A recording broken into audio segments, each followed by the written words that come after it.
Okay, good evening, everybody. Thank you so much for joining us. I am super duper excited to be announcing and sharing and interviewing this amazing woman, Lisa Smith.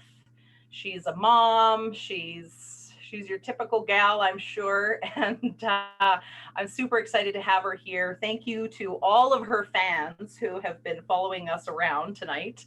Again, I do apologize for the technical difficulties. If you're just coming on, please say hello.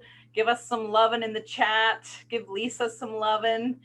And yeah, so Lisa's here to share on the gift of grief and how the loss of two siblings due to suicide has changed her life and how she's found joy through that as well. So, Lisa, I'm probably going to just have you share a little bit, tell us a bit about who you are. You know, Lisa and I actually kind of go sort of way back. We grew up in the same town, and I believe you went to school with my brother, correct? Yeah.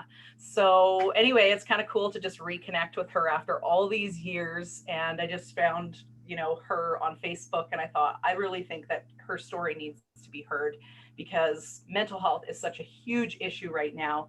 And we really want to be an encouragement to people, and so does Lisa. So, Lisa, take it away. Tell us a little bit about who you are and kind of what you're doing right now. And yeah, and then we'll get into it. And I'll probably interrupt with a few questions. And if anybody has questions for Lisa, if it's appropriate, I will ask her those questions. So feel free to pop a little note in the chat and let us know if you have any questions because she has done the work. I'm telling you, I've heard her story. So yeah. Okay, Lisa, take it away, girl. Okay. For those of you that don't know me, I'm the second oldest of seven. I grew up in the same tiny little town as Crystal. I think it was about 1,500 people in the valley in the mountains, and had a probably fairly average upbringing. I have 5 children. And live with my partner in a different small mountain town in BC. Um, and we homeschool the child number 2 and child number 3 with my 2 littlest are actually twins. So I'm a twin mom also.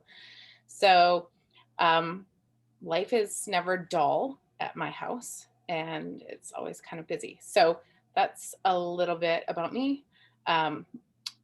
And I guess I'll just get right into it. So um, I grew up familiar with grief and death. I was raised Catholic. I think one of the big things about that community is that you are always celebrating in people's lives. So I pretty sure by the time I was like graduated high school, I'd been to over 20 funerals, and now I know that that's actually not typical, but it seemed very normal to me at the time. So I was raised around a lot of life and death and all the things. But in 2015, my sister passed away at the beginning of February, and it changed a lot of things for me. She had been sick for a number of years, and in the end was battling bipolar and all of the various things that go along with that. So there's, one of the things I've learned is there's no, just because somebody has bipolar, one person's experience is not everybody's experience. So her personal experience with that was extremely challenging and very painful. It was hard to watch. She wasn't what I guess I would say she wasn't the same person that I knew growing up. She didn't feel or seem like the same person to me. And when she died, um, I really felt kind of like finally she was done suffering. And so that brought me in some ways some peace. And in other ways, I was very angry and very hurt that she was gone. And And yet I decided I didn't need help, that I could just get through it, that I would be okay. And I didn't need to go into that time or just sort it out. Um, I, and then I found myself also judging different people's different experience than mine, and not understanding why their experience might be different. And that came back to be another lesson for me later on. I think it's so funny how the lessons we need to learn always kind of come back around. But so then 4 years later, my brother passed away at the beginning of January 2019. And I went from it rocked me at a whole new level. It's something that is usually termed compounded trauma. And then, of course, there's compounded grief, especially the close proximity. 4 years might seem like a long time, but in reality, it's not. So that it threw me. It threw me.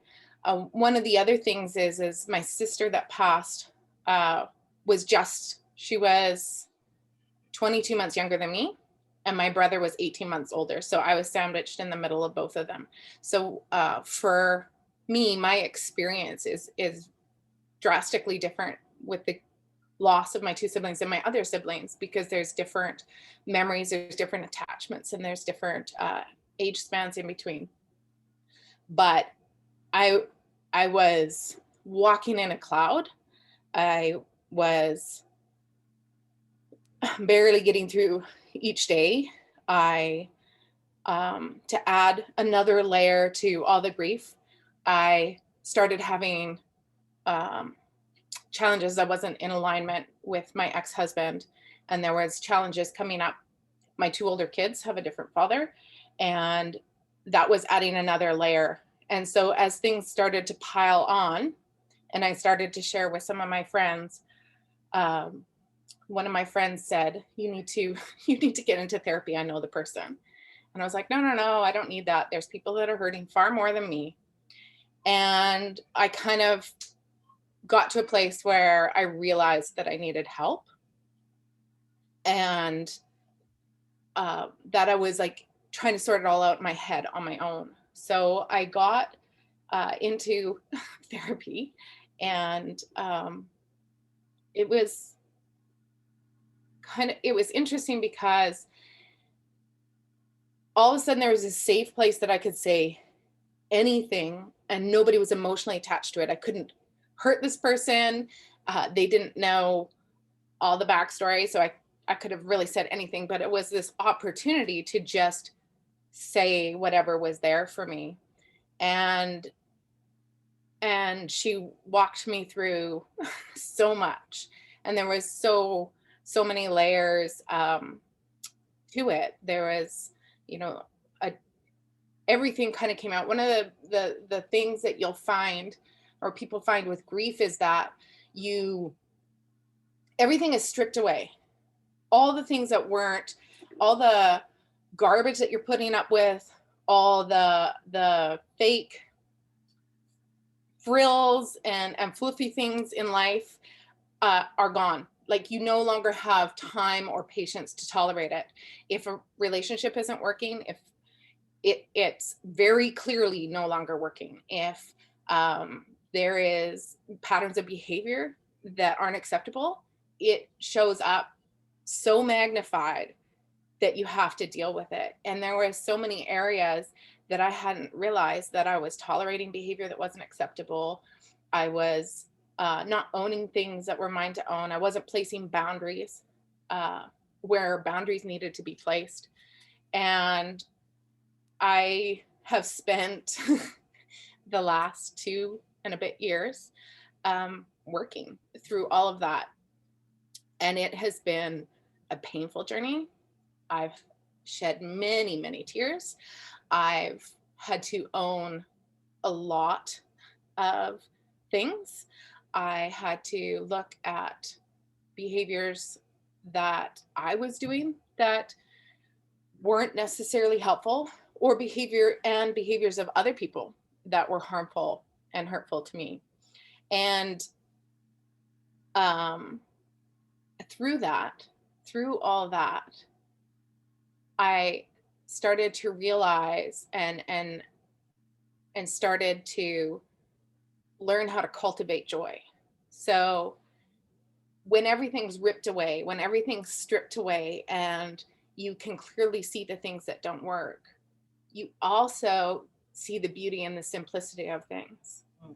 A child's giggle, a walk in the bush, a plant blooming, all of these things start to happen. And then you have the opportunity to shift your focus, to shift what you are always looking at. And you can find joy in like the most, in a warm cup of coffee, in all the tiny little mundane moments of the day. Mhm. And that is kind of the spice that gets you through, because a lot of grief is just sitting in the very, very uncomfortable feelings that are going on for you, and sitting with it until it moves on. And sometimes that can be days and weeks, and sometimes that can be moments or hours. That's definitely more intense at the outset, at the initial loss. But there can be, you know, I know for myself, the last 2 years, on the anniversaries of when my brother went in the hospital and when my sister was, um, the last time I saw them both, and those anniversaries are very close together. My body remembers, and I'll notice that I'm struggling, and then I realize that the anniversary is there. And so then it throws me into, like, I've had to learn the skills of slowing down, changing my expectations for myself, changing my expectations of what I can accomplish, and learning and sitting in it, and being more intentional about cultivating grief, or sorry, cultivating joy. Um, I'm not perfect. I still have to work at it a lot, but it's, I look at all the gifts that have come from the death of my siblings. Um, One of the biggest gifts is that I've gotten to know myself better, and I've faced um, a lot of the stuff that was in the shadows for me. I know there's lots more. The journey continues until the day I die myself. Um, my kids got into music after my brother was very musically talented, and my kids have found a love of music through his passing. And I had no idea how talented my kids were. um, my There's just so many beautiful things that have come. My ability to have empathy and compassion for those suffering in all kinds of things has grown exponentially. My understanding of the nuance and the complexities of mental health has grown, and I know that there's so much more um, to explore and know. And I would say, if there's anything that I learned, is that I don't know anything. And it's really easy to judge. It's really easy to judge all kinds of situations. It's really easy to say, well, if they would have just done this, this, and this, then they'd be okay.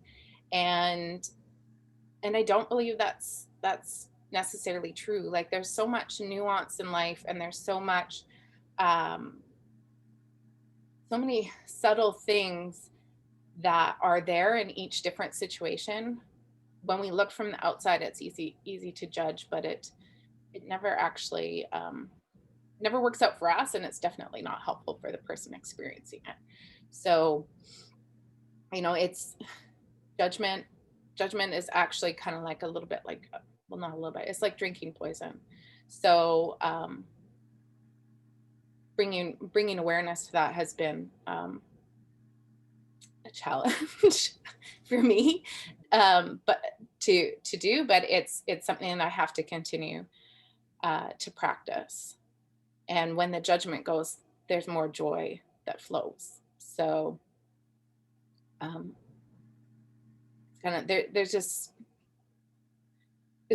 so many gifts. Like I don't even know if I could think of them all, you know. And when you're in the depths of your grief and the depths of your despair and just the pain of the loss, it's hard to see, but it's one foot forward, one day at a time, until it doesn't feel so heavy.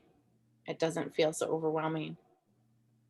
But I also believe that grief is a journey that just never ends. It just looks a little different at day one than it does at day 600. And you know, 10 years down the road, it'll look different again too. Um, but I think one of the things that always resonates with me is that we just don't know the purpose. I personally believe that we all came here to this human experience for a purpose. And I don't know what the purpose of my sister's life was necessarily, or the full purpose. And I don't know what the full purpose of my brother's life were necessarily. And who am I to say they should or should not have died young? Like maybe that was the agreement that they made before they came. I don't know. And when I let go of should or should not, there's a lot more peace. There's a lot more space to breathe, and a lot more trusting that whatever was meant to happen happened, and the rest is up to, like, I have the choice to choose how I move forward from it. I have the choice to move forward with joy. I have choice to move forward with bitterness or anger. I have the choice to move forward however I want. And I believe that we all do. So control is not something we have, even though a lot of us like it. I know I constantly have to let go, and I think I constantly will have to work on that for the rest of my life. But it brought me, losing both of them brought me face to face with how much control I don't have. That's really powerful because, yeah, control in reality is an illusion. Right? I think, especially when we're dealing with issues related to death, it's like we realize how much control we don't have. You said it exactly. It's like all of the things that we thought we knew the answers, we come face to face with those things. And, what is real is what ends up mattering. And mattering, is that a word? That's what matters. And I made up a new word, guys. That's going in the dictionary.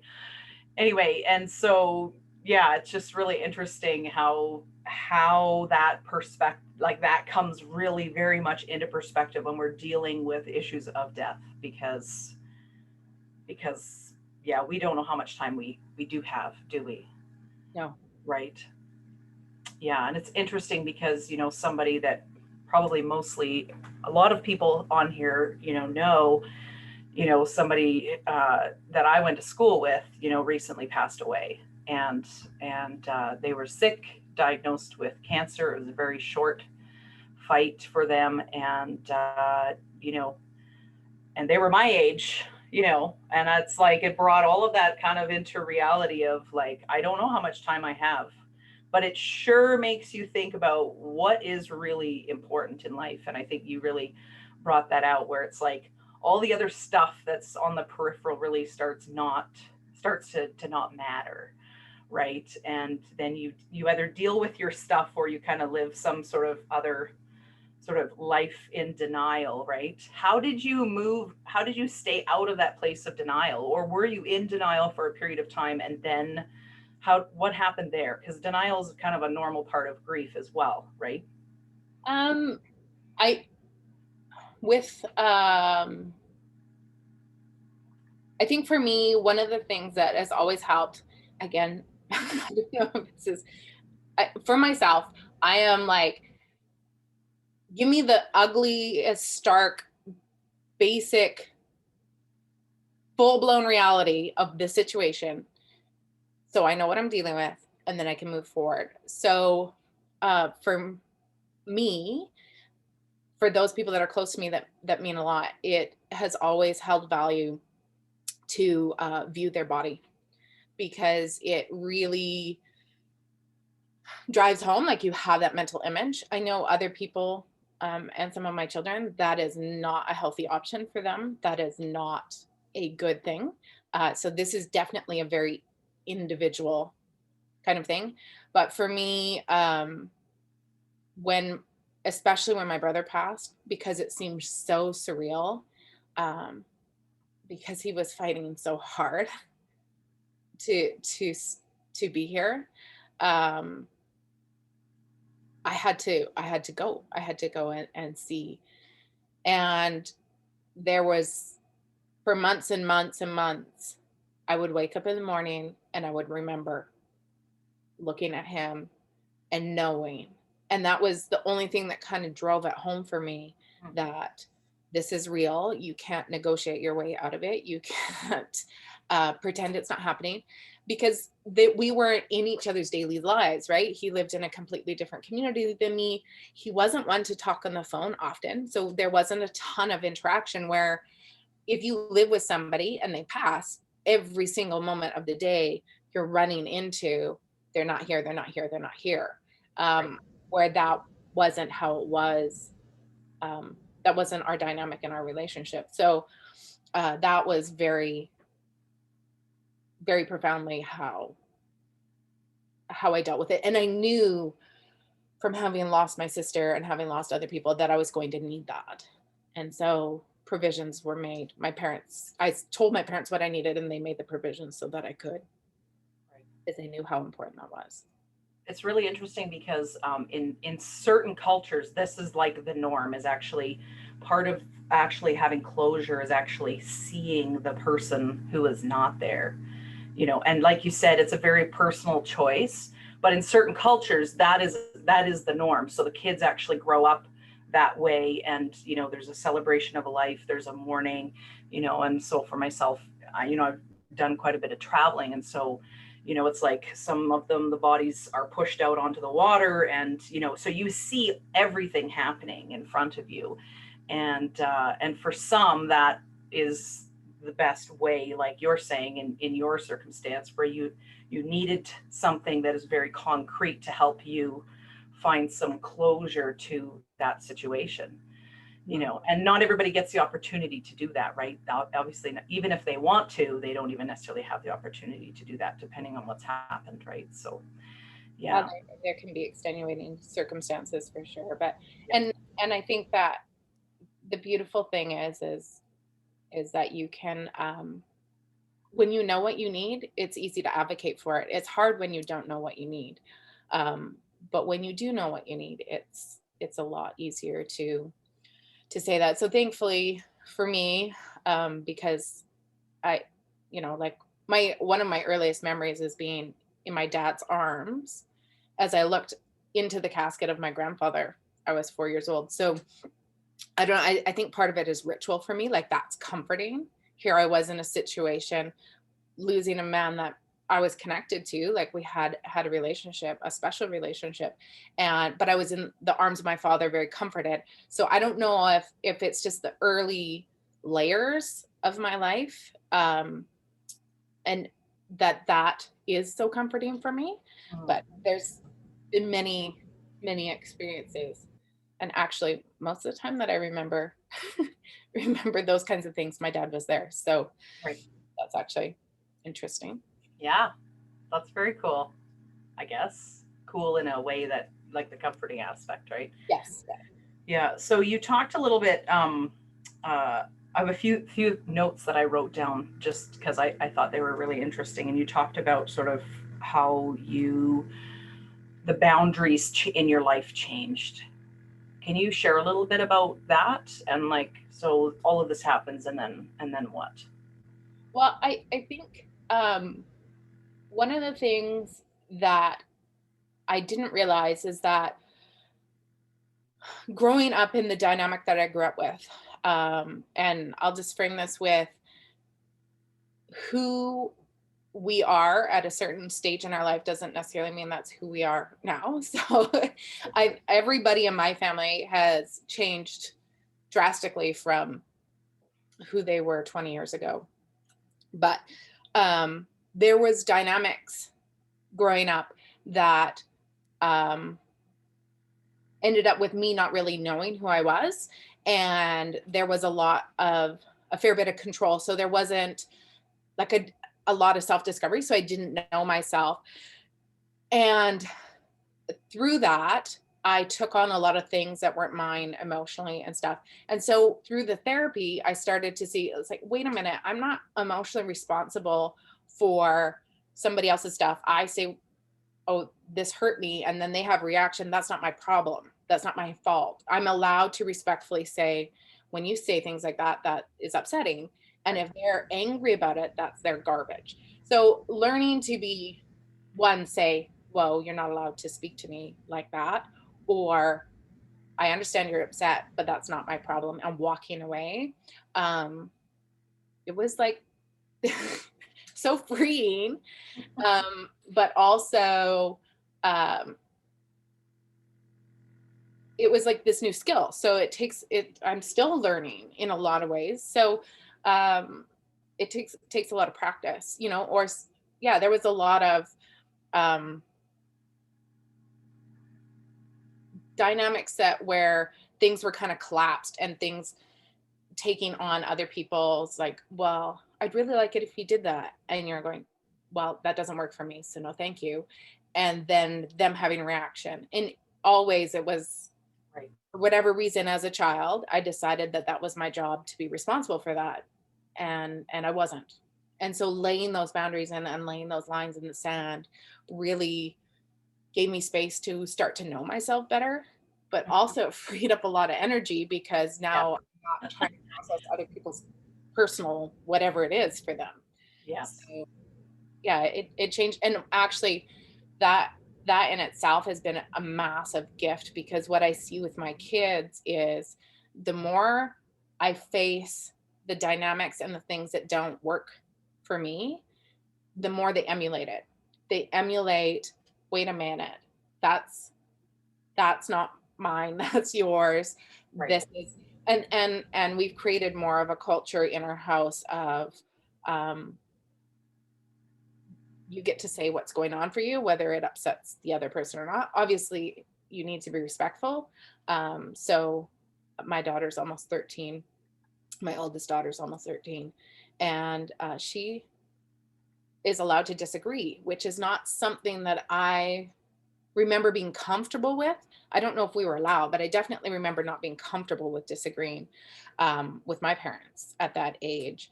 And out of it is actually this beautiful thing where I she shares things with me and then I get this opportunity to look at life through her lens, through her eyes, and often I learn things.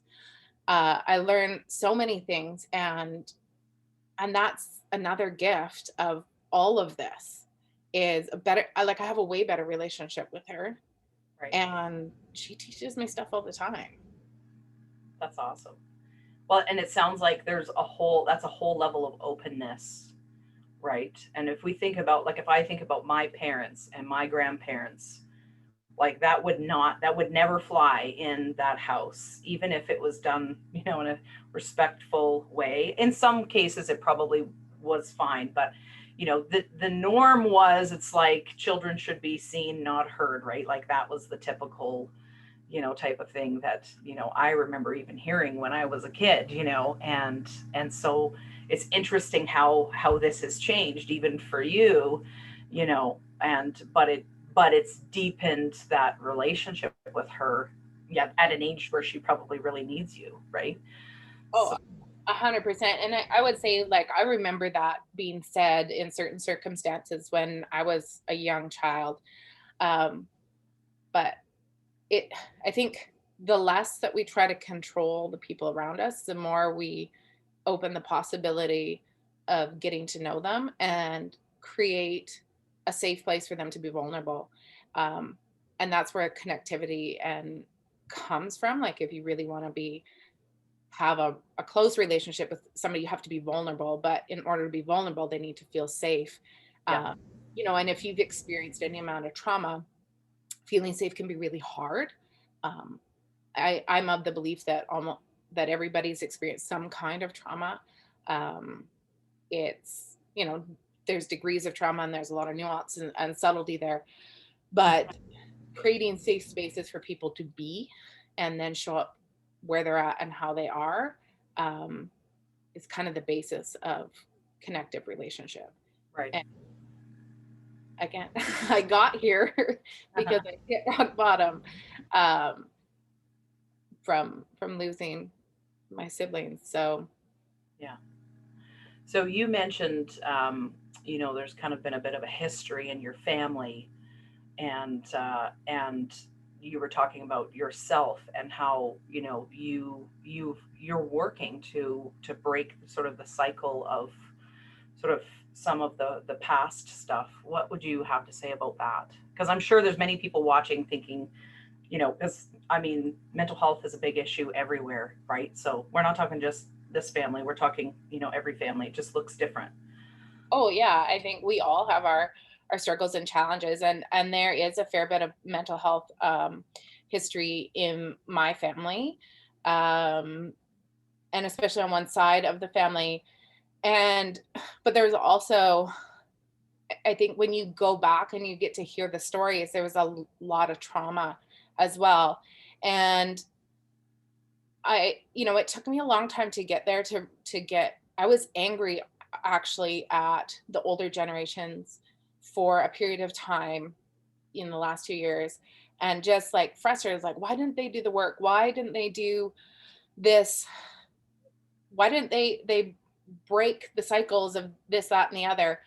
But when I really started to look at their stories and listen to their stories, what I saw is they actually did. They actually did break the cycles. They did do things different. Um, we just, in this day and age, have an opportunity to kind of move through it a little bit more quickly. So one of the things that I've done is, one, create that openness, that open dialogue, so that it is safe to say what's going on. It is safe to disagree. It is safe to be where you're at for my children, and just been really honest about what's happened in the past. I've shared what my feelings and my beliefs are as to why certain things have happened. Um, and then they just know their family history. They know those stories. Right. And I don't, for me, the stories mean so much. Like knowing what it was like for my grandparents to be raised in the dynamics that they were raised in helps me understand how they got to the ending point of where they were and their beliefs. And instead of being frustrated or feeling suffocated by their beliefs, it opens this place of compassion for, wow, they really went through a lot in their own life too. And after seeing what they went through, no wonder they ended where they ended in their belief systems and their ideologies and that kind of thing. So but having that really open dialogue with my kids, and even talking about what part of your brain runs impulse control, and how do we look after that part of our brain, and what are good mental health habits, and how do we practice that, and why. It's like, why do I want you to move your body every day? Well, just sometimes brutal honesty. Right. Right. So let me just ask you a question. If your brother and sister were here today, is there anything that you would say? Because I'm sure there probably somebody watching who might be maybe right on the edge. What would you say to somebody who is completely in dire straits or really struggling and feeling probably very isolated? Hmm. um I think that if you're still in the place where you want help, you need to, or still in the place where you even have the capacity to know that you need help, Mm. reach out. I do believe that there is a time and a point where um, you no longer are really coming from a place of realizing the impact of, you're making a choice, like you or I, if I say, oh, if I went and jumped off that, the impact would be severe physical injury or death. Um, sometimes when not sometimes, when you're really, really ill, that prefrontal cortex, that part of your brain that regulates impulse control, it's like a brake. That brake doesn't kick in and let the rest of your brain catch up. Right. So when that is no longer functioning, it's hard. It's just not going to happen. So I know, I don't believe that I could have saved either. I could have done or said anything to save either of my siblings. I just don't, because they got to a place where that wasn't possible. If it was going to be possible, it would have happened. Their their brain impulsively told them to do something, and they did it, and then it was too late. And I don't, like, I remember being raised on suicide as super selfish. And the more I understand about brains, is that's just a bunch of garbage, because as there's, a lot of people love people with ADHD. They struggle with, lots of people with ADHD struggle with impulse control. Mhm. I love lots of people with ADHD. Uh, and this suicide is like the extreme version of that, where they don't. But I think that if you are suffering and you're hurting, the most courageous thing that you can do is share that you need help. If you know that you need help, if you know that you're struggling even a little bit, reach out. Reach out. Your life matters. Yeah. Your life has value. There is, it's a permanent solution to what may feel like a never ending problem, but life is, it's not, it doesn't ever stay the same. It always changes. So it may be dark and it might not be easy, but with the right support, you can walk through anything. I love that. You you also mentioned that um, you struggled a bit with survivor's guilt. Can Yeah. you talk a little bit about that? Well, because both my siblings are like on either side of me, and I was like the one in the middle, there was a period of, for a period of time where I really struggled. I was like, why me? Why was I okay? Why did I not get so sick? Why am I still alive?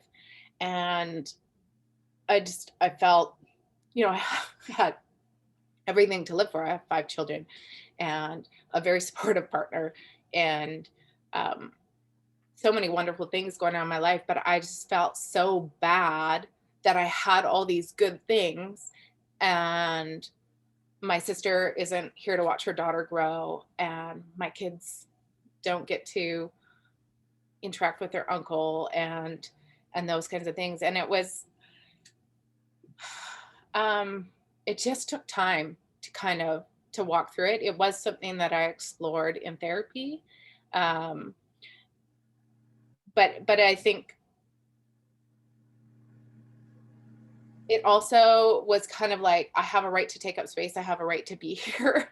And there was a little bit of that. That's something that, um Right. I think a lot of us struggle with. We have a right to take up space and be here, and we have worth, and we bring stuff to the table. But it was a lot of questioning, like, why am I different? What is different about me? And a lot of it came from a place of, I don't want to go through this again, so try to analyze what it is so that my kids don't do this, um, which I'm not in control of. My kids are going to choose what they choose. um, and The best thing I can do for my kids is to have open conversations, be a soft place for them to land, and teach them how to walk through hard things. So I think I've made a good start on teaching my kids how to walk through hard things. They've watched Yes. me do a lot of things. They've watched me scream and cry because I didn't want to do the thing I had to do. And then they watched me do it anyway. So they know that grief is messy, life is messy. They know I'm not perfect. They know I still struggle. I still have, I still have trouble laying boundaries, and it's all messy. Life is messy. But they know that you fall down, you figure it out, you own what's yours to own, and you get back up and move forward. So Right. they just keep watching me do it. Yeah. Wow, that's powerful. Um, Let me just check and see here. So, what would you say to somebody who maybe they haven't even given themselves the space or permission to grieve? Um, if you don't, it's going to come back. It will come back. It'll come back through your body. It will come back. It'll come back at you. Yeah, and you have a right. I think one of the things that has been taught in previous generations is that you don't look at all the like certain emotions. Have being angry has a real negative connotation, being sad has a negative connotation to it, but all of these are signals to us, to help us figure out what's going on in our lives and in our bodies.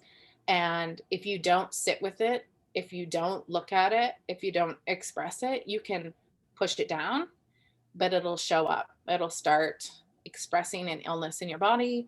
It will manifest in distance in your relationships. It will just mess with your life. Um, and it's not going to be easy, but life's not easy. So you Right. just get to choose what direction you want it to be not easy. Right. Right.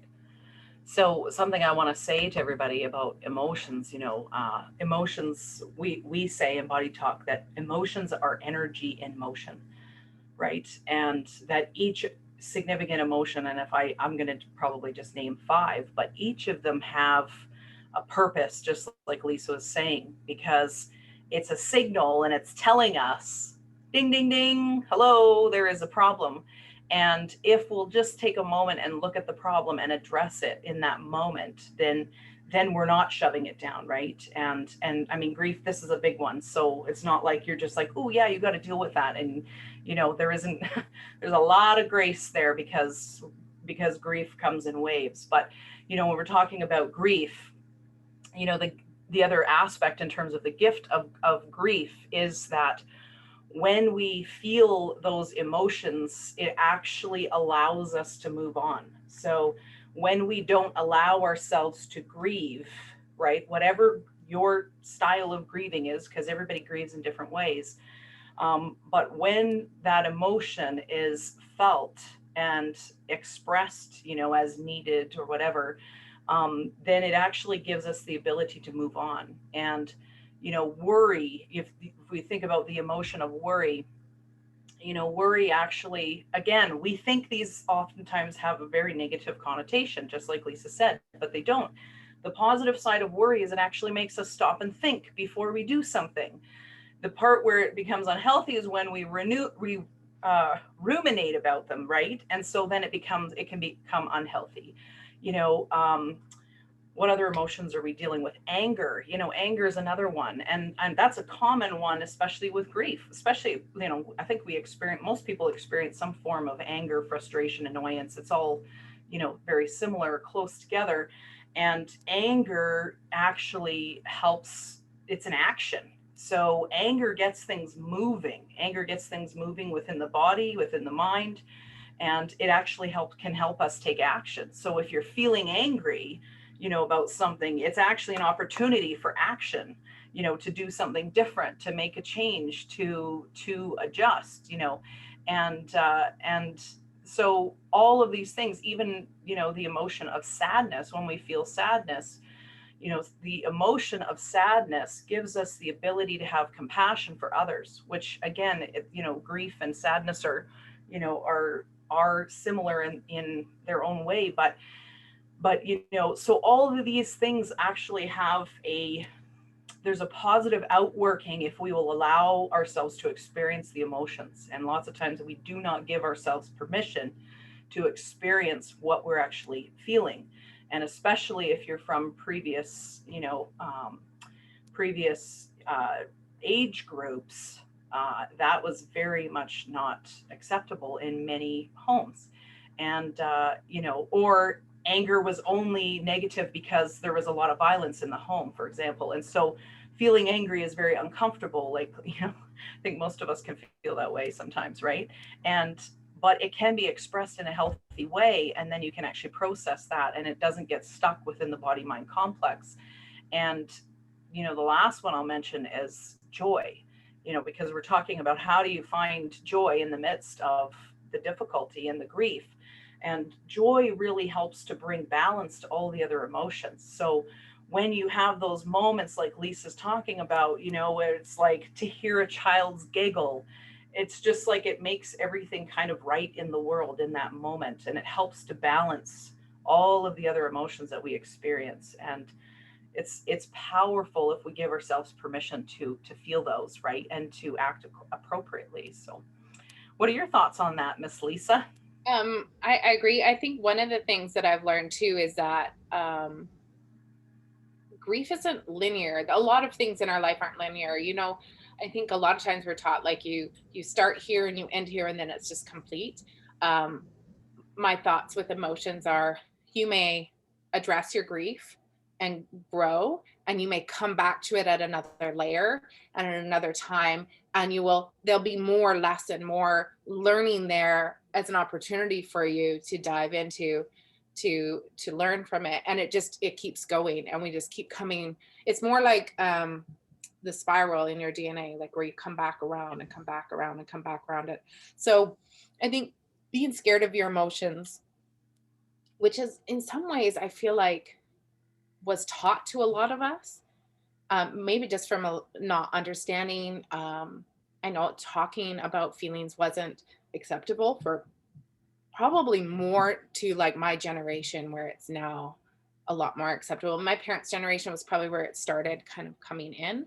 But it's hard to break that programming from your childhood. But emotions don't have to be scary. They can be hard, but the more you resist it, the more it will persist. So resistance equals persistence. It's not somebody told me that once. I don't remember. It's probably a quote from somebody. But it's not my words. So I didn't make that up, but it's true. if you resist how life is, it will persist. So if you resist that you're sad, it will persist. So sitting with it helps it move. Right. Yeah. So I'll just say this to everybody. One way to really kind of check with yourself, and maybe Lisa has some other tools too, because I know she does all kinds of things. So maybe you can kind of list some of the things that you've been doing to kind of really help yourself walk in a place of wholeness. And one thing is you can actually check your breath, because the breathing cycle will often indicate areas of struggle. It's not the only place, but one. For example, like, so when we take a breath in fully, can I take a full breath in? Can I take life in fully? That's what this represents. So breathing in is, I'm taking in life fully. If it hurts, or if your breathing is really shallow, it probably means you're actually struggling to take stuff in, or maybe you have too much on your plate and your body's holding it, it can't take anything more in. When you go to breathe out, is it a like this, or can you do a full breath out? Because breathing out has to do with being able to let go of things. So if you're struggling with letting go, you might actually find there's sort of this mirroring thing that happens, because the body always mirrors what's actually going on mentally, emotionally, consciously. So, or if you're struggling with both, some people, it's too painful to even take a deep breath in. And a lot of times grief is very much held within the lungs. So if, there's a lot of issues with COVID right now, for example. And one thing that I've sort of noted with some of the people that I know who have lung issues is they have a lot of grief that is held. They're holding on to a lot of grief because they've not been allowed themselves to really feel it and to express it. And so, those types of things can have an impact on our health. And so that's kind of what we're talking about, right? Like Lisa, you said you were having health issues and you hit rock bottom, and like there were all kinds of things that were manifesting within your body, and it kind of made you go, okay, I really need to deal with this. So what are some things that you would encourage people to do in addition to asking for help? What are some of the tools or key things that you've done to help yourself on a daily basis? I started meditating every day. I started out with like 5 minutes a day, and now I'll meditate from anywhere from 10 to 30 minutes. It's meditation will help after 2 minutes. And it's a practice. So that doesn't mean you need to be perfect and have a blank mind. It's a matter of being a place of introspection. So meditation has been helpful. Getting into nature. We're blessed where we live. I can walk just around the corner and be in the bush. And nature I've seen quotes. Actually, my mom sent me one yesterday, and it talks about that being in nature and connected with nature and sitting in nature can have the same effect as meditation. It changes the way that we breathe, helps ground us. Walking in bare feet on the lawn. Yes, I was going to say. And intentionally, when things trigger, like therapy, I will advocate for therapy. Yeah. With the one caveat is, if it doesn't feel like it's a good fit, find a new therapist. Not everybody, it's not a one size fits all. If something doesn't feel right, if you're not comfortable, get a new therapist. Amen. It's not going to click with everybody, so find somebody new.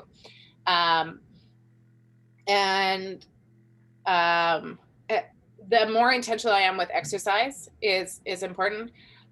Taking my vitamins, my vitamin D, my B vitamins, and in the really intense times of grief, I actually used a lot of essential oils. I'm an essential oil junkie. And that was very comforting and relieving. It allowed me to kind of sit with it a little bit more. A lot of where I can't think of the right name for the brain, but a lot of our emotions are tied to our sense of smell. Yes. So like, that's why sometimes you'll get a whiff of something and it'll bring back a memory from childhood. So just kind of working with that kind of thing. But breath is huge. Breath is huge for your health in so many ways. You can look up lots of books. You talk about yoga. Yoga has lots of different types of breathing in it, but breath is a very powerful tool when you are triggered, which is, I didn't know what that meant till I took therapy. Breath is an amazing tool to move energy and to take you from where reacting from a place of emotion to being intentional with how you really want to be. Breath is a powerful tool. Absolutely. That's awesome. One thing I'm just going to mention here, we're going to close up here in a moment, but is that the nose is associated with the sense of smell of all of the senses is associated with survival. So when we actually smell something, it goes immediately into the main processing center. All of the other senses actually go through another processing center before it goes to that one. And I can't remember, I've lost it. I'm thinking it's the hypothalamus, but I could be wrong. So don't count me on that. But the point is that, the essential oil thing actually is incredibly powerful because of it actually does have a real calming effect, right? If you use the right oil, and you'll know because you smell it and it actually smells good. It could be something totally different. So I know lots of people who have tons of different types of oils, and you might need something different each day. But it can be incredibly powerful. So I love that you use that during that time. That's great. That's amazing. I think that's so awesome. And yeah, so I just want to thank you, Lisa, so much for sharing. And this is brave right here because sharing a journey and that you're vulnerable on, that you're still walking, but you can tell she's already done a lot of the work and she has the authority to speak, and Lisa is available to speak. So if you have a group or you have somebody, maybe somebody even on here needs to talk to Lisa or myself, we will definitely make ourselves available, and especially around grief, because it until you've lost someone, you don't really know what that feels like, and it's different for everybody. And so I would just encourage you again to reach out if you've never allowed yourself to grieve. Find somebody so you can just talk to. Like Lisa said, therapy is great because of the fact that it's like they're an objective person. They have no sort of emotional attachment to anything that you have to say, and so that can be really, really helpful because you can say whatever you want, and again, different modalities, different types of things. Like one person might need this, and this, and even in terms of what I do with Body Talk, we're dealing a lot of times with things where we're dealing with releasing issues that related to memories that trigger all the emotions, things that are trapped within the body and the subconscious mind. And like you said, the body knows, right? There's actually a book out there called The Body Keeps the Score. And there's all kinds of scientific data out there now, where they actually know that everything is within if it's not dealt with or not processed completely, it will stay in the body until it comes out in some way. So yeah, so I just want to encourage you, reach out. Like I said, Lisa is available to speak or to share. So if you have a group, I would love to I want to bless her. And I just thank you so much for coming on here. And last couple things, we have a few events coming up, and I'll just share those really quick. So I have one, maybe two spots. I'm not going to take any more than that for this Thursday, a 6-week Body Talk series called Money Talks, Living in the Flow of Abundance. And this is really about getting rid of old patterns and belief systems around money, resources, but it affects every area of our life. And so it's going to be really powerful. Let me know if you have any questions on that. Tuesday, May the 11th, we have a Body Talk Wellness Night. So if you've never had Body Talk before and you want to experience it, it's free. You can just sign up for one of the events or let me know. And Wednesday, May the 19th, I have Jessica Fox. So very similar to an evening like this. This is normally in the group. And Jessica Fox is a mompreneur. She's an author. She is from a small town in Alberta, and she's now living in the States, and she's got all kinds of amazing things happening, and she's going to be sharing about reclaiming ambition. So the title is Reclaiming Ambition, How Ambition Actually Makes You a Great Woman. And this is going to be a really powerful one as well. And then Tuesday, May 25th, another Body Talk Wellness Night. So yeah, so I just want to help as many people as possible. So whatever I can do, please feel free, reach out. If you want a Body Talk session, let me know. We can work something out, and hire Lisa to share and help some more people, right? That's what it's about. Any last words there, Miss Lisa? Thank you for having me. Thank you for giving me this space and encouraging me to share. Appreciate it. It is my pleasure. It's my honor to do that for you and with you. So great. Thank you, guys. I'm just going to check the chat. Oh, there's all kinds of kudos for you, Lisa. So you'll just have to go back and look at the chat. But thank you, everyone, for watching. Thank you to all of Lisa's fans, her special fans who've been chasing after her from this group to, thank you. We really do appreciate it. Have a wonderful evening, and we'll talk to you the very next time. Bye for now.